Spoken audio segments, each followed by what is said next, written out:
All right, guys, welcome back to That's Offsides with Third and Juan and the homie.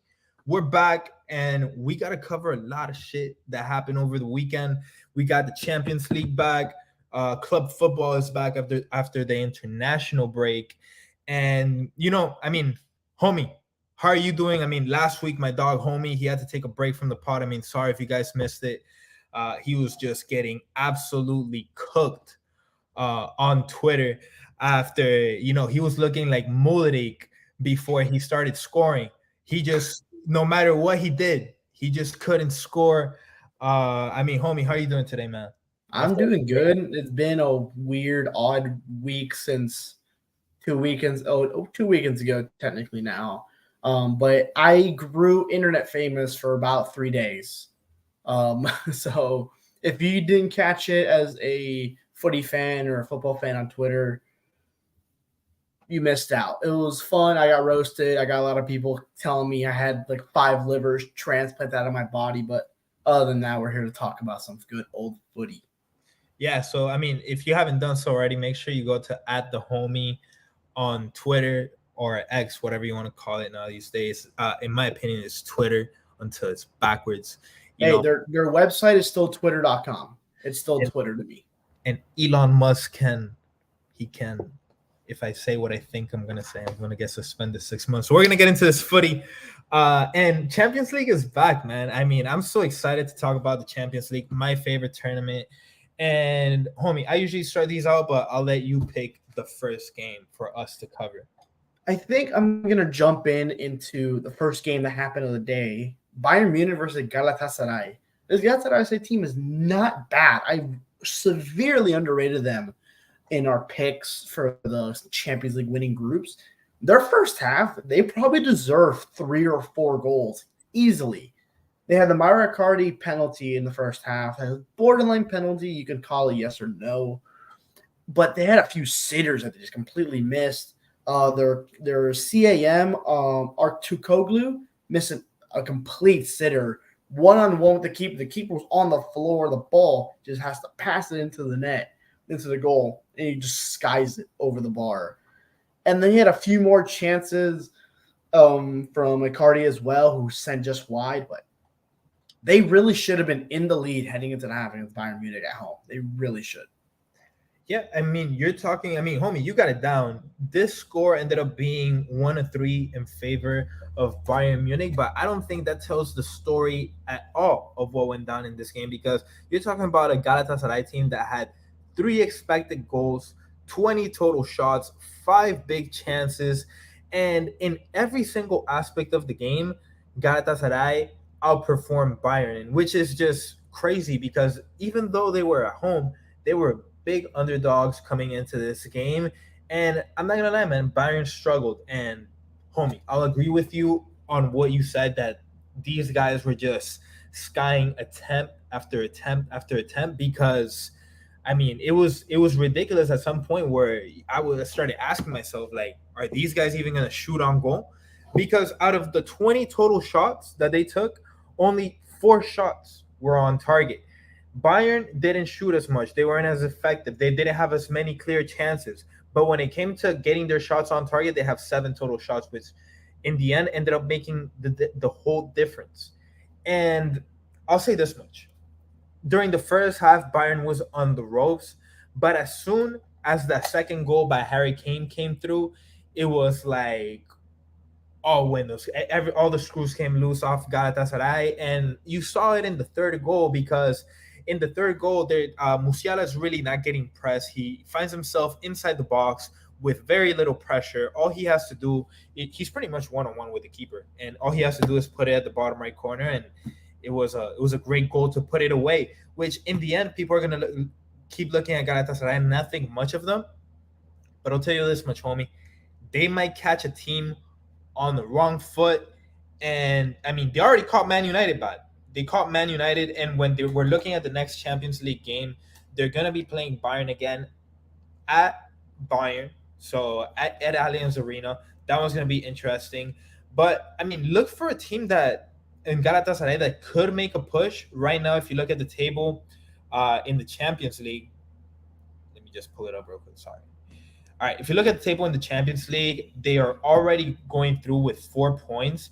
They might lose versus Bayern again, but going up against Man United and going up against Copenhagen, I have them both as W's, and I have Galatasaray coming through a second in the group. Yeah, you could definitely see that. And that guy, that's that I high press, just pressing the back line of Bayern, is a big reason why they dominated the first half. They just kept taking the ball from the midfield. I think it was Goretzka was out, so it was Leimer and I forgot the other guy in the midfield. It was Leimer and Kimmich. They were both in the midfield, and they were just couldn't get the ball. Every time they got the ball, there was three guys surrounding them. And the high press, the guys that I had, it took one counterattack, took one long ball to either Sane or Coleman, and they were in behind. But they just couldn't get the space. It was a perfectly executed high press. And it was something we really saw from like the Klopp teams from earlier Liverpool days, at the Dortmund days, where they were just all these underrated ballers were just pressing the hell out of teams and just choking them. But then, of course, with their brilliant manager Thomas Tuchel, they got out of it. They readjusted. They found their game plan, found their playmakers. Coleman and Sane had great games. Kane had a nice goal. Musiala had a good game, and they overall just controlled the game in the second half, and it wasn't really anything Galatasaray can do. And I'll end it off with this. With teams like Bayern, you can see how a team like Galatasaray can put them on the ropes, but if you don't finish, they will make you pay every single time, because that's just the team Bayern is. We saw it once again here with Galatasaray. All right, moving on to the next game. I want to stay within the same group. Man United versus Copenhagen. I mean, this game was, let's just talk from the 70-minute forward, because before that, I mean, it was an ugly game, really. There was not much going on. But in the 72nd minute, Christian Eriksen puts a beautiful cross, actually, to Harry Maguire, and Harry Maguire, just with a beautiful strike as well with the header, it leaves no chance, absolutely no chance for Grabara to make a save.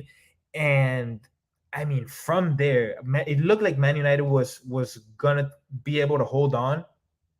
But I mean, homie, on the goal, before we get to the end of the game, is there anything you want to comment on the goal? On the goal, Eriksson grew a beautiful ball. Maguire surprisingly has better positioning than a lot of strikers I've seen Man United play.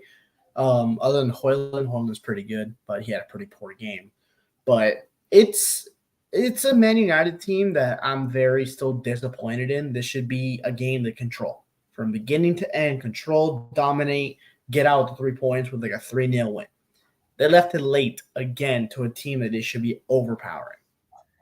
Yep. And I mean, when we're getting to the end of the game, Man United, I mean, they should have blown it. They blew it. I mean, if we put it in contention, they blew this game to a Copenhagen team that like has no business putting up this type of game at Old Trafford, mind you. They're playing at Old Trafford, a pitch that's supposed to be sacred.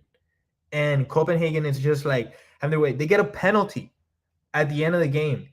And my goodness, man, Andre Onana, after all the memes, after getting clowned endlessly on the internet, on the media, I mean, he was so bad. You would be lying to yourself if you didn't say some of his teammates weren't having doubts. Puts the team on his back. You're talking about stoppage time in the second half. There's no more time to go. Makes the clutch save, man. Makes the clutch save. He's the man of the match. Well deserved. And Man United get out with the 3 points that, in my opinion, they actually didn't deserve. Yeah, 100%. And I wanted to give my flowers to a certain winger on Copenhagen.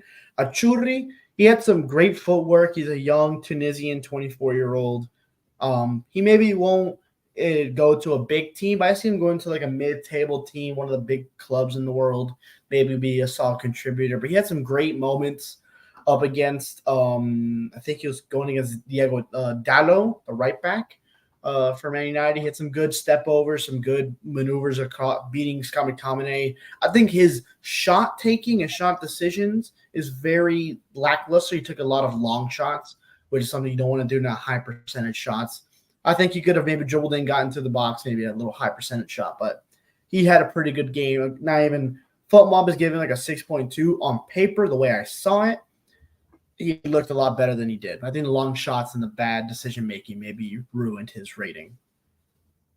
All right, yeah, and I mean, could go more on about that, but I mean, a game that really doesn't. I mean, we covered what we need to cover. All right, moving on to the next one. I want to talk about Sevilla versus Arsenal.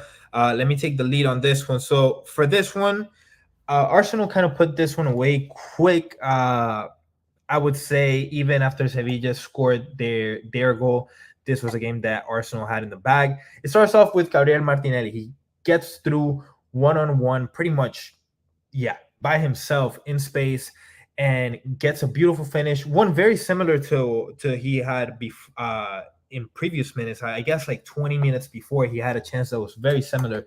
Couldn't finish that one, but on this one, he manages to finish for the 1-0 lead on an assist by Gabriel Jesus. That was really nice to see. And then the second goal, an absolute gem from Gabriel Jesus. He gets in the box, cuts inside, and just curves it into the second post on a beautiful strike. And from there, like I said earlier, Sevilla got their goal with Nemanja Gudel with a header. But I would say after that, Arsenal pretty much had it in the bag. And I mean, you see it in the stats.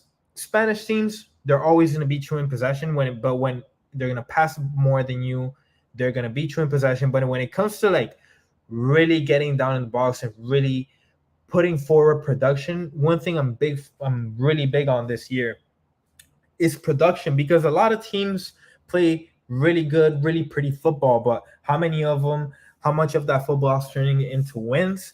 Spanish teams have a fame of like playing some really good ball, but not being able to be productive in it. So Arsenal, 2 expected goals, 14 total shots, 4 shots on target. All of them outperform Sevilla in what I would say is a much more dominant performance than what the score says. All right, so moving on to the next one, let's go to Braga and Real Madrid. Honestly, man, as a Madrid fan, I was pretty scared for this one. I'm not gonna lie. We're going into Braga. Madrid has a tendency of in the group stage, they're gonna play down to their competition, especially in the middle of the week, especially at an away game versus a team that is gritty. I wouldn't say they're not bums by any means, but it's not a high caliber team like Napoli that they played recently. So for this one, I mean, homie, I'll let you go first. What do you think of it? It was a solid game. I think it's another game where, like you said, Real Madrid playing down a competition in the group stage. They usually do. They like to just get in and out of the group stage as quick as possible without just having people injured, as Real Madrid are pretty injured right now with some key players. But again, it's another great game from Vinicius, Rodrigo, Bellingham, the whole midfield again just dominating as they usually do. Early on, Vinicius had a nice little skill on the wing, little body feint, and then found the goal, found the assist to Rodrigo, who punched it in. Then Bellingham later on with a nice goal, basically just passes it into the bottom right corner. Another assist for Vinicius, but I think they only gave Vinicius 1 assist credit instead of 2, which I find weird. Yeah, I think he got both assists though. But it's just Real Madrid. They look bad, but they aren't bad. We all know they aren't bad. Yeah, and with that, I mean, Vinicius was just an absolute nightmare for the Braga defense. I mean, the way he shifts and goes in and out of high speed, it's crazy. I mean, there's just no way to control it. And I feel like in this new Ancelotti offense, he's found kind of a signature move where he tries to break outside the box and then just pass it inwards to see if it finds somebody around the penalty area. That's how they scored the goal. He had a couple chances earlier that were very similar plays where there was like no one really in the box. And I mean, I know Rodrigo complained about playing striker or playing 9 a few weeks ago, but I mean, he's one of the best finishers Madrid has right now. So I mean, glad he's putting himself in those spots to be more of a 9, even though that's not his natural position. And yeah, man, I'm really impressed with Vini. After coming back from the injury, I thought he was going to be a little rusty. I thought he was going to need time to get back up to speed. Maybe something that was going to bother him for the rest of the season. But I mean, the way he's come back, he just looks stronger, faster, twitchier. It's great to see with Vini. And I mean, what more can we say about Jude Bellingham? There was a stat that came out that Madrid have not won an away game this season where Jude Bellingham hasn't scored. Jesus, So, that's insane. and you take the Jude Bellingham goal away, and it's true because they end up tying, and they don't have the 3 points. So Jude Bellingham finds the ball right outside the box and then just puts it into the bottom right corner on a beautiful finish. And I mean, what more can we say about this kid? I mean, we've said everything we've needed to say. Best player in the world right now, and nothing happens. Yeah, and that's the funny thing we've been saying to each other a lot in our group chats and stuff. You can say that he's the best player in the world, and nothing can come up to argue it. Yes, you can have people debate people with him, but you can still shut that down with how well he's been playing. He's been playing like a heart and soul of a team. He's playing like he's been with Real Madrid for 5+ years. He has the perfect synergy with every player, and he's a 30-year-old veteran who's been at the top of the game for 10 years. You know, he turned 20 that's how he plays. Age 20, exactly. He turned 20 4 weeks ago. It's insane the way he plays and the caliber he plays at. And I feel like he still hasn't even tapped the top of what he can be. He's still amazing, but there's so much more he can still improve on. That's crazy to say. And another thing I want to say about Vinicius, he had a few offside goals this game as well. I think he scored 2 offsides, or at least had 1 offside goal. And then one was an assist, but I mean, even though I kind of celebrated it, I knew they were offsides. Like, it was pretty good. The 1 offside goal he had was so close, like a millimeters offside by like his shoulder or something. And that's the thing, right? Because he's so dangerous that like he all of a sudden, like, you think it's just a normal long ball, and all of a sudden Vinicius is 1-on-1 with the next defender being 20 feet away from him.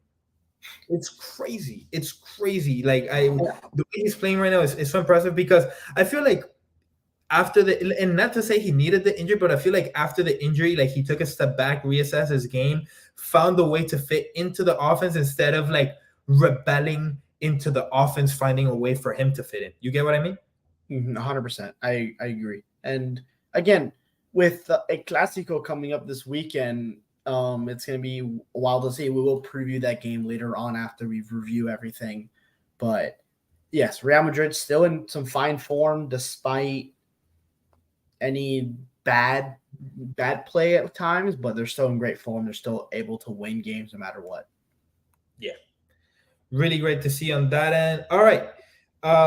One last thing I wanted to say about this Madrid team, and really about Jude Bellingham. My favorite part of this game, Jude played incredible, but my favorite part about it is the way his leadership shows. There was one ball where it was a contested ball that went out of bounds, and it ended up going Madrid's way. The Braga players were trying to be, they're trying to be pesados with it, not trying to give Madrid the ball, this and that. Jude Bellingham steps into it, not really like pushes the Braga player away, but like kind of like shoves him, steps, puts his foot down into the situation, gets the ball, hands it to his teammate, and kind of like that's it. And that's how you know that's a real leader, because if the Braga players did not respect Jude Bellingham, like, a tussle starts up right there. But it's like they knew what was up. They instantly backed away, and there was no tension after. It was kind of like a dead ball situation, and I found that really nice, because I've been telling you, you said it. I remember at the beginning of the season, you said in 2 years he'll be captain. Next year he's captain. Like it's not even a question. It's not even a question. All right, let's move on to the next game. Let's talk about Inter versus Salzburg. Did you get a chance to catch this one? I watched slightly because I was watching my boy Lautaro Martinez, but I didn't get a full kind of range of what was going on. I watched kind of the first half, and that was really it. All right, so yeah, for this, I mean, these are the games we cover. We're not going to try and bullshit you guys. So we're going to run over a few more scores, and then we're going to get into the predictions for tomorrow's games. So Lens versus PSV tied 1-1. Napoli beat Union Berlin 1-0. Inter beat Salzburg 2-1, and then Real Sociedad beat Benfica 1-0. A really impressive win by Real Sociedad, given that they were an away team, and this Benfica team, I mean, they're just doing damage still. Number 2 in the Portugal league, so really impressive there. All right, let's get into tomorrow's games. Homie, we'll start in chronological order. I think this is simple. We're just gonna go pick them. We're not gonna go into favorites or points or this and that. We're just gonna go pick them. We're gonna go quickly. So first off is gonna be Feyenoord versus Lazio. What do you got? Lazio. I think they'll take care of it, even if it's an away game. All right, I got Feyenoord. Feyenoord, if you guys have been watching this podcast for a while, is one of the teams I got going through in this group. The group that, by the way, consists of Atletico Madrid, Lazio, Feyenoord, and Celtic. This game probably decides who finishes second, most likely. We'll see. I mean, we'll see because I think Lazio and Feyenoord can pull another ugly game versus Atleti. All right, next up would be so that will be Group E. Next up in Group E is Celtic versus Atletico Madrid. For this one, I mean, pretty easy. It's gonna be Atleti. Atleti might win 1-0 or 7-0. No in between. Yeah. Just depends on when they score their first goal. Yeah. All right. Next up would be Group F. Newcastle versus Dortmund. This group is just every matchup is a movie. For this one, I'm gonna take Newcastle. Newcastle. They've been in such great form. I love the way they're playing right now. Yeah. Hopefully they can keep it up because they do have fame to be streaky. Next up will be PSG versus Milan. I mean, this game is just incredible. Homie, I'll let you go first. I'm rocking with Captain America and AC Milan. Give me AC Milan and Christian Pulisic to score as well. All right. I got a draw in this one. Draw for this one. All right. We move on to Group G. RB Leipzig versus Estrella Roja. For this one, I'm going to take Leipzig. Leipzig, easy. I think this might be the easiest group to predict. Yeah. Then Young Boys versus Man City. I mean, come on. All right. Next up. Man City might do some things on Young Boys. Whew. Yo, pause. Pause. Come on, man. All right, next up, Group H, Barcelona versus Shakhtar. I think this could be a closer game than most people expect. I think Shakhtar is like a Galatasaray type team that is sneaky good, but still, I'm gonna take Barcelona. They're at home. Hopefully, they're not like a Galatasaray team that give us trouble. Hopefully, we just take care of business though. I mean, it is the Champions League. Then we got Royal Antwerp versus Porto. I'm gonna take Porto. What about you? Porto, yeah, Porto. They're very good still. Yeah, don't try to get fancy. Come on. All right, and then that will be both the recap and predictions for the Champions League. Let's get into this past weekend, homie. So this past weekend, we had some big games coming. That happened over the weekend. I think first one that we were talking about was Chelsea versus Arsenal. So just give us a quick breakthrough on this one. This game was your classic London derby, except it was not what people expected. Chelsea go up 2-0. An early penalty for Cole Palmer. And then early into the second half, Mudryk from the wing. I don't know if you ever saw the goal. From the wing, David Raya comes out from his line and just it looks like a cross. Like he's ready to just cross it. But he just lobs it over Raya straight into the goal. And everyone's wondering, was it a cross? Was it a goal? Apparently, in training, they were practicing because they noticed David Raya likes to come off his line when it's time for a cross. Mudryk looked up, saw him off his line, took the chance, and scored it. And it's probably goal of the season, as I agree with the chatter. Yes, I do agree it should be nominated for goal of the year, goal of the season, 100%. It's such a great goal, and it's definitely not accidental because he was staring at it, and he looked at Raya when he took that shot. But then classic Chelsea fashion, when they start looking good, it starts crumbling down. And my former star boy, Declan Rice, scores for Arsenal again and kind of starts up the spark that it was needed for Arsenal in the 77th minute. Robert Sanchez had a howler. Chelsea, they signed Sanchez from Brighton, and really, he's a good keeper. Had a howler against Declan Rice, right in his hands, just a simple, right off his hands, a simple goal for Declan Rice. And then Just a few minutes later in the 84th, Trossard gets a ball from Saka right on his plate and just beautiful at the back post. Beautiful play from Saka. Great cross. And right then and there, I thought Arsenal were about to go score a third and win this game. I mean, I'm surprised they didn't because Chelsea have been looking different, and Mudryk does have 2 goals now in the season, which is kind of insane to think about given that for 8 months the man couldn't score. And I at that point I would have given money for him to continue that streak rather than for him to score. Like, I would have easily bet that he didn't score for another year more than like take every week that he's about to score. So yeah, to see that coming up is, I guess, really nice. We have one of our homies that is a diehard Chelsea fan, and he's just been in shambles lately. And I mean, let's not get too carried away. Chelsea's still in 10th place with only 3 wins on the season. But hey, it could have been worse. It definitely could have been worse. The way the Premier League is setting up right now, it will be Tottenham in first place, which is absolutely nuts. But it is a long season. Only 9 games in, guys. Only 9 games. What takes for me is absolutely ecstatic with that. Don't take it too seriously either. Then we have Man City with 21 points. Then we have Arsenal with 21 points. And then we have Liverpool with 20 points to close out the top 4. In 5th place, we'll have Aston Villa. And then in their tails will be Newcastle, who started off a little rocky. But like you said, homie, they've been in a really good streak as of late. And yeah, man. One game I want to talk about that we won't be able to talk about the outcome of it until next week. But I want to make my predictions now because next week I don't want homie to come in here and try to twist the tail, try to, create new narratives. So we're going to give it to you straight right now. On Saturday, October 28th at 10:15 a.m. Eastern Standard Time, Barcelona versus Real Madrid, El Clásico. Homie, I want to get into predictions with this one because you're at home.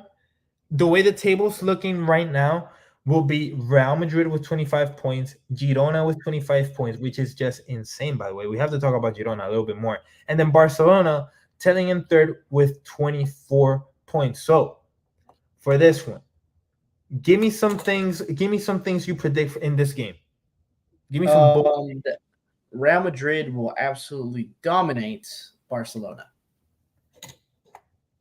Barcelona don't have De Jong, Koundé, Pedri, Rafinha, Lewandowski for this game. We have 5 starters out. It'd be surprising to see. I want to draw from this game. That's how bad I don't think Barcelona will be able to compete. We had to bring in a 18-year-old for his first start for Barcelona the other week to save us against Bilbao. Because Marc Gui, he came on for like 7 seconds and scored. But Bellingham might score like 10 goals this game. He might get like 5 goals, 5 assists, like easily. And maybe that's not me trying to reverse jinx. I'm just being honest how injured we are. We haven't been playing good in these recent few games. We had a draw against Granada, the 1-0 win against Bilbao, 1-0 win against Porto, 1-0 game against Sevilla. We drew 2-2 to Mallorca. We haven't been dominant. We've been very injured. We've been very lack. And we're always switching pieces on our starting lineup that nobody can get full chemistry. And it's just been extremely sad. So what you guys just witnessed right there is homie trying to reverse jinx. Because even though Barcelona is injured, they are by no means out of it because the bench on Barcelona will be starting on pretty much every single team in La Liga. I mean, if we just go over it really quickly, let's just go over the bench that Barcelona has. Let me hear it. Let me hear who's starting. You have guys like Lamine Yamal, which Barcelona fans were already. He's a starter right now, actually. He's a starter. You have Yeah. We don't really have a lot. All You right, can say you might not have a Christensen. lot of people, but look, Our bench is full of La Masia products right now. You can mention Christensen. He started last game, but he's basically a backup. He does not start on any other team. Like you have top. Oriol Romeu. Barca fans were absolutely raving about Oriol Romeu. What happened to him? He's a good player. You have Marcos Alonso. No, shut up. He's You have more inept as a footballer than a driver. you have Pau Victor. Who? You have Inigo Martinez. He's garbage. You have Chatter. Frankie De Jong is you have Sergi Roberto. washed. So you can reverse jinx all you want, homie. I mean the people know what it is. Okay, so this is this match going to be. It's going to be Barcelona's reserve squad and Real Madrid with their star-studded team playing down to this reserve squad. And it's going to end up in a draw. This is the thing. That's how it's going to be. It's not even going to come down to that because I already know the game Xavi's going to play. Xavi's just going to play possession game, and Barcelona's going to have the ball for 70% of the time. Yes. So Araujo's going to snap Vinny's legs again. Whoa! Are you out here? You're gonna pocket him again. Are you out here rooting for injuries? I'm not rooting for injury. I am rooting for him to make a great tackle on Vinicius. You should be pocket him. You should be rooting to score a goal when you actually go to these games, homie. It's gonna be like a 0-0 game, 1-1. Hopefully, that's what I want. Homie goes out here to these games and parks the bus before he even scores. He's like Jose Mourinho in his low. The reverse Simeone. Dude. All right.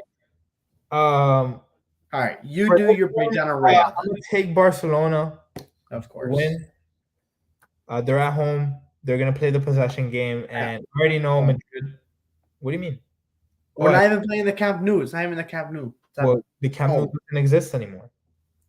It's under construction. You see the blueprints for the Camp Nou? Looks pretty nice. I'm gonna spend on this whole conversation and just talk about the Camp Nou building design. Looks whack. So after this, I mean, if Barcelona lose this weekend, Real Madrid will be going up to 28 points.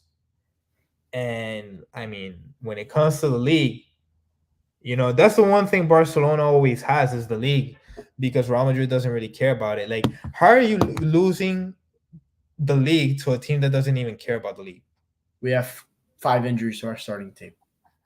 I'm going to churn out the injury excuse the whole week until we play you and beat you with my backup squad. It's all excuses. You're still players. Right, hold on. Let me stop you there. I need to pay attention to the chat right now.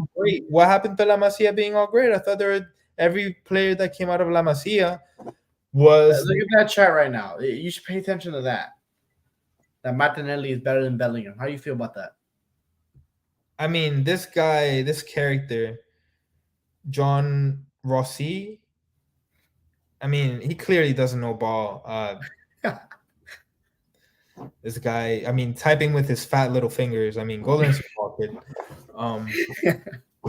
But anyhow, yeah, that's pretty much my predictions on El Clásico. I got Barcelona on a win. That's not trolling. Just because I know the type of game that's going to be played. It's not going to come down to talent. And I say it all the time, in football, it's a game of matchups.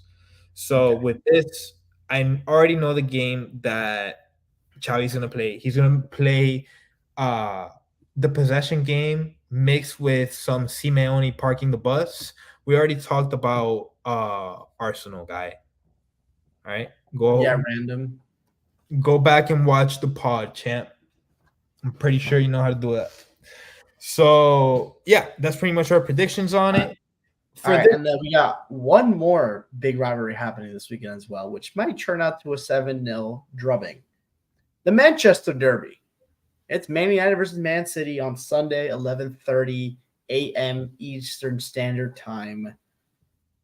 And with the way Haaland and Julian Alvarez are playing as a unit, I think they don't stand a chance. These are those weird games, man. Like, I don't. This could easily be a 7-0, but I could also see this being a game where like Haaland doesn't do shit and Guardiola is just trying to be too cute with his tactics, and then Man United is just coming out here to just chop kneecaps. So, and then in that end, it ends up being like a draw or something like that. So for these games, every time the the outlook seems so clear, I get sketched out because of course Man City's supposed to win. Man City's supposed to win big, but that's what's so scary. It's like there's a missing piece there. There's a missing piece, and they could easily go out here put 8-0 on them easily. I wouldn't be surprised. But if it ends 0-0 or even Man United wins like a 1-0, I won't be that surprised either. Just because, bro, games like this are weird, man. Yeah. So this game is in Old Trafford, and last season in Old Trafford, Man United pulled out a big 2-1 victory over Man City when they lost 6-3 at the Etihad the game before that same season. And then they did lose to Man City in the FA Cup 2-1. So it's been trading blows. So maybe it's Man United turn to put the blow on Man City. For this game, I forgot what I was gonna say actually, but oh yeah, we mentioned this on our previous pod about Erik ten Hag, about him being a fraud. We circled this game as, do you think he'll be sacked before or after? I think we both said after, based on it depends on the results before. Now was a few wins. Now after, if they get demolished like 4-5-0, does Erik ten Hag get sacked? I don't know, because it's the Glazer family.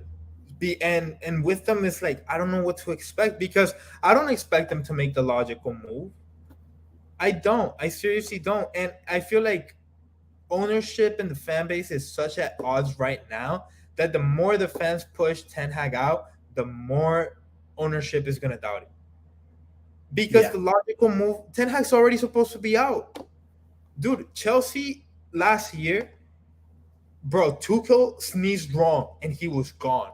So if Man United is out here getting embarrassed when on the Champions League, they're getting embarrassed in the cup, they're getting embarrassed in the league, they get embarrassed at home, a stadium that I said earlier. This is a pitch that's supposed to be sacred.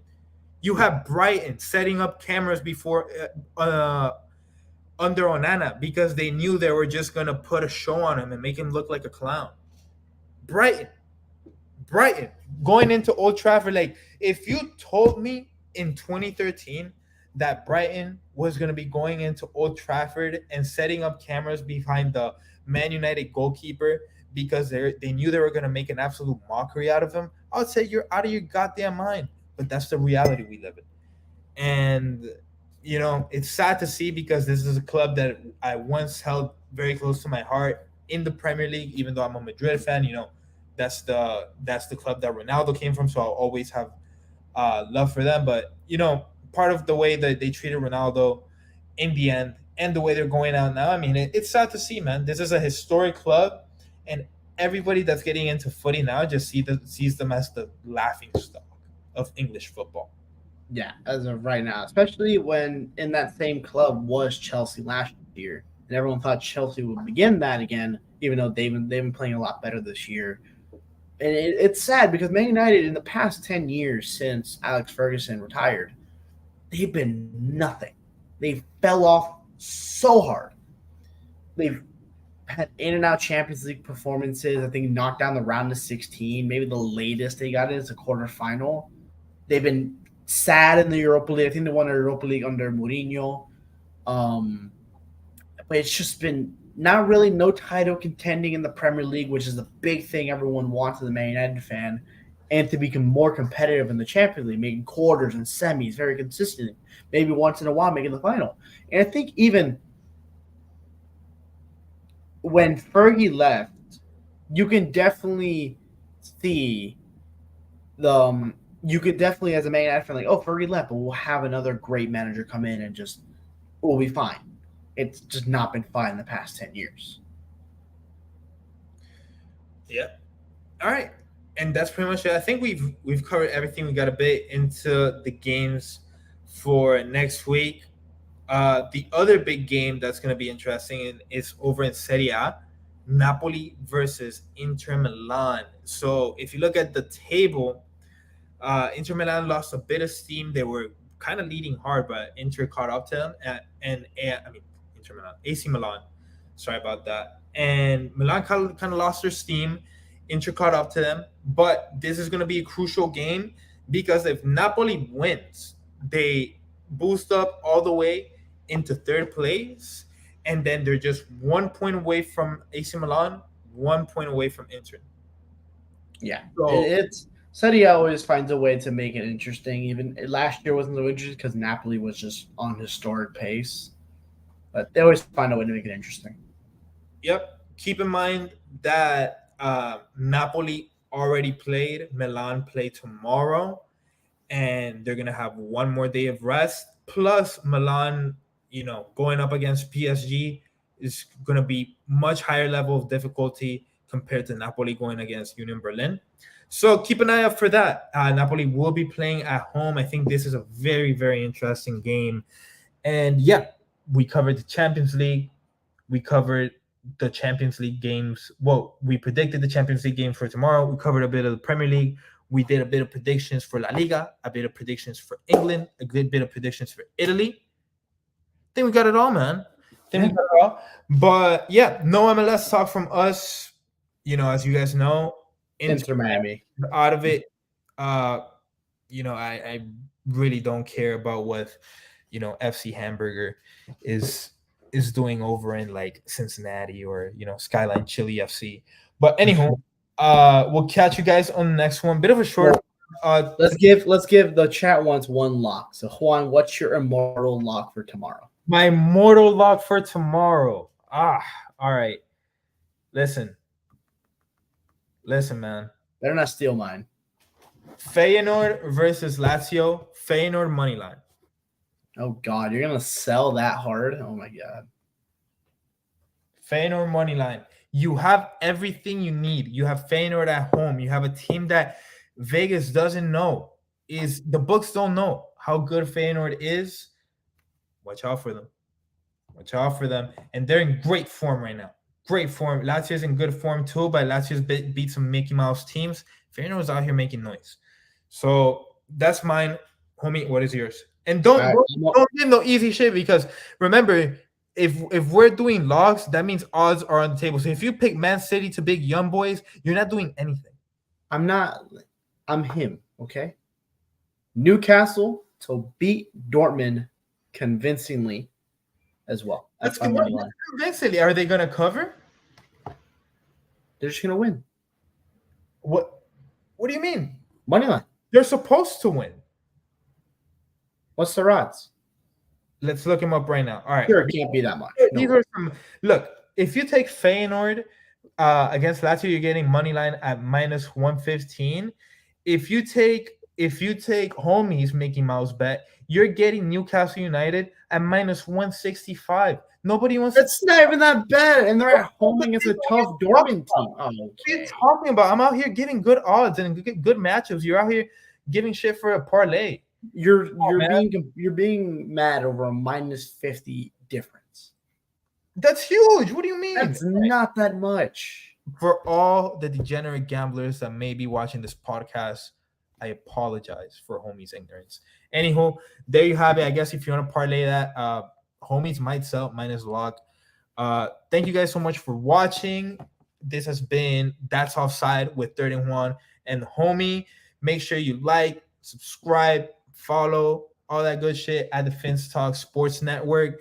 And yeah, we'll catch you on the next one. Peace out. See ya.